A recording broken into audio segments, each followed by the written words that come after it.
आप देख रहे हैं कहानी की दुनिया में एक बार फिर से एक नई कहानी लेकर आया हूँ। जादुई पेन और लेखक की अनोखी दुनिया। एक छोटे से गांव में आदित्य नाम का एक युवक रहता था। आदित्य को कहानियां लिखने का बहुत शौक था, लेकिन उसकी जितनी भी कोशिश होती, उसकी कहानियां किसी को पसंद नहीं आती थीं। वह निराश हो चुका था और सोचता था कि शायद वह कभी अच्छा लेखक नहीं बन पाएगा।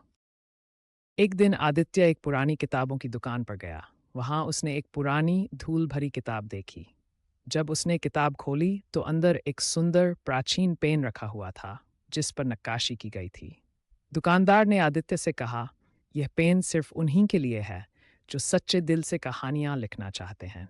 आदित्य ने तुरंत पेन खरीद लिया। घर आकर आदित्य ने जैसे ही पेन से लिखना शुरू किया, एक अजीब सी सुनहरी रोशनी पेन से निकलने लगी। आदित्य पहले तो डर गया, लेकिन फिर उसने देखा कि उसकी कहानियां अपने आप कागज पर लिखी जा रही थीं। पेन उसके विचारों को पढ़कर खुद ही कागज पर उतार रहा था। आदित्य ने एक नई कहानी लिखनी शुरू की, जिसमें उसने एक जादुई जंगल का वर्णन किया। ये जंगल बोलने वाले पेड़, उड़ने वाले कछुए और मौसम बदलने वाले फूलों से भरा हुआ था। जैसे ही उसने कहानी पूरी की, एक झपकी आई, और जब उसने आंखें खोलीं, तो वह खुद को उसी जंगल में पाया। वहां एक बोलता हुआ पेड़ उसे देखकर बोला, तुमने हमें अपनी कहानी में रचा है, इसलिए अब तुम हमारे राजा हो।